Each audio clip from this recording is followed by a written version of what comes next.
Grabe naman yung mga nag-iisip na scripted yung mga pumunta dito Foodpanda rider. Binlag ko lang naman yung kasi naawa ko sa mga Foodpanda rider na nalaban ng pata sa buhay.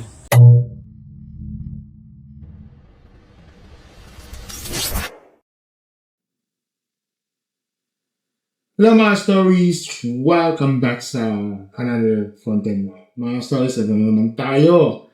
Sabi ko sa inyo, no, ang katotohanan ay parang langis sa tubig, no? Lulutang at lulutang yan. At habang pilit na pagbababango, itong si Boy AC Garage, no? Lalo naman sumisingaw ang mga butas sa kanyang mga kwento. So naglabas siya ng buong video sa pagkakataon ito, no?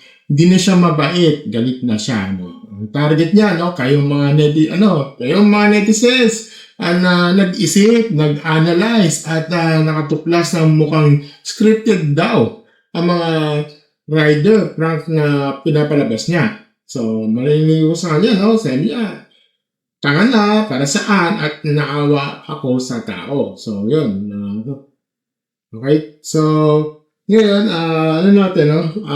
Ito marinig, yung, ang tanong ba ay hindi nagbago? Kung totoo na malasakit to, no? Bakit kailangan magmura? Hindi sila, bakit ang mga riders ay nakakonect sa Wi-Fi niyo? Well, yan yung kasi yung claim ng karamihan sa mga comments. Pero i-address natin yan, no? Regarding sa Wi-Fi. Okay? Kasi sabi ng iba, baka sa ano lang, yung, bakit Wi-Fi, yung claim. Kasi yun yung kasing claims ko. Tsaka, o pwedeng so, yung parang, yung at home na Wi-Fi, yung home Wi-Fi na yun. So, papaano ko sa inyo, no? Pero ngayon, natin, no? I-react natin itong galit. Ito kay Boy C. Garage na scripted daw, di ba? Ngayon, panoorin natin saglit. Ito kay, kay Boy C. Garage. Panoorin natin. Ito na siya. Mamaya yung i-address ko yun sa Wi-Fi. Grabe naman yung mga nag-iisip na scripted yung mga pumunta dito Foodpanda rider. Binlag ko lang naman yung kasi naawa ko sa mga Foodpanda rider na nalaban ng pata sa buhay.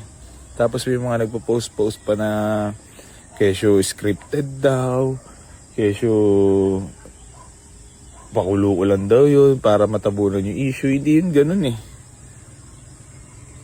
Binlag ko yun kasi naawa ko sa mga tao nagtatrabaho ng maayos na dinadamay yun na wala namang kinalaman. Nadadamay sila eh. Hindi maganda yung ganyang gawain eh. Tangina. Sabi ko nga, tangina ako na lang i-bash nyo eh. Huwag na yung mga taong walang inalaman na nagtatrabaho ng marangal eh. Tangina, pag-iisipan nyo pa, pag gagawin nyo pa ako ng kwento na issue lang yun, gawa-gawa ko lang yun. Tangina. Para saan? Tangina.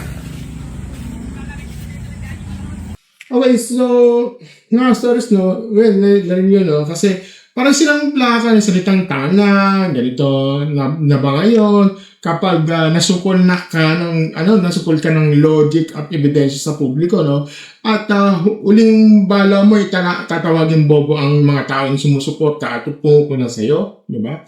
Ito, una, no, yung parang, yung para sa defense niya, no, ito, sabi niyo, parang, para saan ko gagawin yung ganito? So, data para sa simpatya, diba?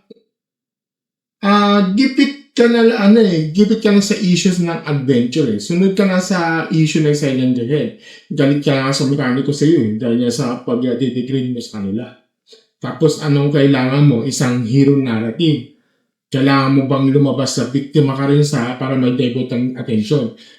Well, ang tawag dyan is PR damage control. No? Kaya, huwag mo kaming tanungin o paikutin kung para saan. Okay? At dahil alam ng bad content creator ng value ang pagiging biktima para bumalik yung loob sa mga tao. No? Pangalawa, ito yung yung Wi-Fi smoking gun. Boss, sa badang na lang to, no? Okay. So, yung address ko doon. No? Kasi sabi niya, boss, sa video mo, galit ka para sa video na rin yun. Huling-huli ka lang sa netizen sa cellphone ng rider eh. Connected ng wifi daw. Okay? Sa garage. So, logically, boss, no, paano nangyari isang food banda rider ng randomly prank na may wifi password at naka-auto-connect ka agad, no? Yan ang ebidensya, hindi mo pwedeng madaan sa pagmumura at technology dyan. Sinunod. Pero mamaya, ikaw ay address natin yan. Pero ito, yung sa nakisawsaw. Ako lang ba na sabi niya, siya lang daw i-bash, no? Boss, ginagawa na namin yan. Oo. Pero hindi namin pwedeng palampasin ng paggamit mo sa mga riders para lang pagtakpan ng sarili mong baho. Ito, sabi mo, naawa ka. Kung naawa ka, hindi mo sila ginawang content. Ang tunay na malasakit ay tahimik. Ang malasakit ay kasamang camera at 5 million views. Ito sa negosyo. Negosyo yan eh. At saka pagtawag mo sa netizen na tanga, ay isang malaking insulto yun. Pinapakita rito na wala kang respeto sa talino ng mga mamimili mo. Imbes na sagutin mo yung technical issue sa radiator, imbes na aminin mo ang pagkakamali mo sa gun deal policy mo, pinili mong magdrama at manginsulto. Sabi, boss, ang scripted issue ay hindi lang kwento-kwento, ay ito'y bunga sa kawalan ng tiwala. Ha? At sa bawat tanga yung sinabi mo, lalo lumala yung tiwala ng tao sa'yo. Ngayon, natin, papakita ko sa inyo, meron ko siyang dito na, papakita ko sa inyo yung address sa, bakit connect agad sa kanya. Kung meron siya ng pocket wifi. Okay, sige. I-address natin yan, sige. At ito, aminin ko, it makes sense naman, maraming minsan mga radios na ganun yung setup, yung ang wifi ay nakita sa video, na galing minsan gumagamit sila ng pocket wifi, katulad nito. Papakita ko sa inyo yung pocket wifi. Ito yung yung pocket wifi, ito yung luma-luma na to. May bihira niya sa ngayon panahon niya, bihira na yun ito eh. Ito yung globe kaya. Pero 4G pa, 4G yung okay, so minsan gumagamit tayo. O kaya naman gumagamit naman ito yung kasi parang sa ito. Tapos, ito naman yung aking, yung wifi, ito. Yung dito, yan. Yan yung ako. Yan. Yung version 1 pa to eh. Binili ko yan last year. Siguro mga December 2024. Parang yan, binili ko to. Ito kasi dinadala ko yung mostly, hinga ng bulky nga lang. Okay? May data nga lang to. Yun. Kasi pag gagamit ako ng data nito, umiinit. So, ginagawa ko is, i-set up cable ko. So, ito yung yung aking pocket wifi. Ito yung aking yung setup cable. So, kakabit yan dito. Tapos, sa kabila naman, ito yung power bank ko. So, yan. Di ba? Kakabit yan dito, kakabit din sa aking yun. Ito yun, yung ko. So, siguro yan yung ganyan yung setup na. Yun sa akin, sa akin. So, yung nga lang, bulky nga lang siya sa, yung minsan yung pagdadala ko. Hindi siya yung parang, simple, medyo bulky nga lang. Kailangan pa dalhin ka ng bag or parang, mini bag, ganyan. Yun yung kasi disadvantage dyan. Yes, oo. Kailangan, talagang balik tayo sa issue, Kung ang wifi nakita sa video, galing doon sa saring pocket wifi, sabihin natin gano'n, Ibig sabihin, hindi siya, nakakonect sa router ni Boy AC.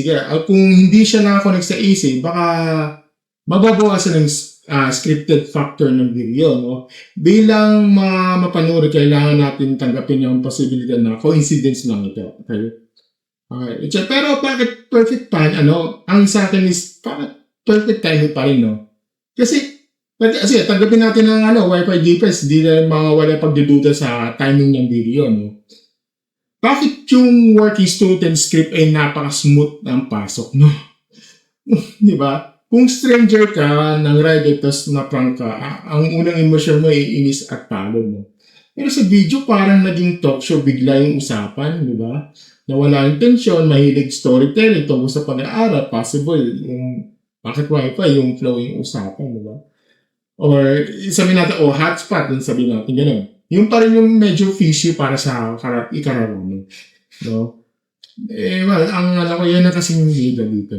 Bakit nga, bakit nga kahit may logic ka ng paliwanag gaya ng hotspot o packet wifi, hindi pa rin naniniwala ng tao. Kasi nga, sira ng credibility, di ba?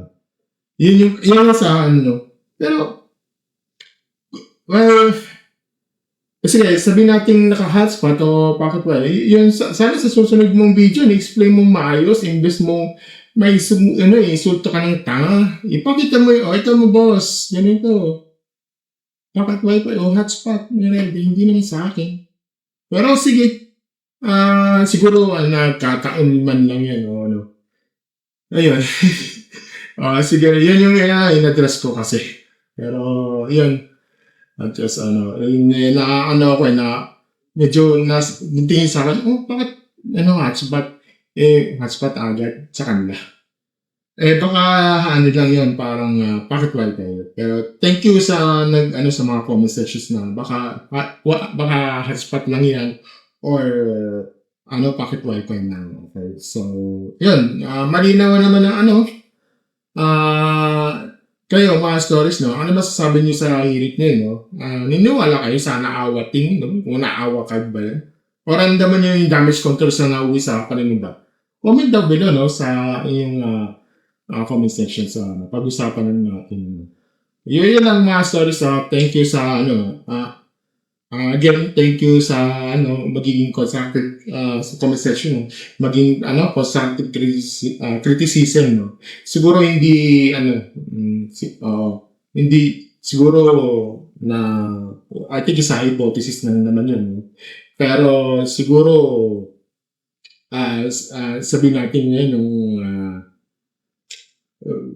parang, siguro hotspot lang naman yan o packet wifi. Hindi natin masasabi yung ganun. Diba? So, yun lang mga stories.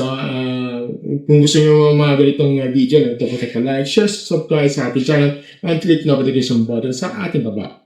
And as always, mga stories, thank you and have a great day with stories. Bye.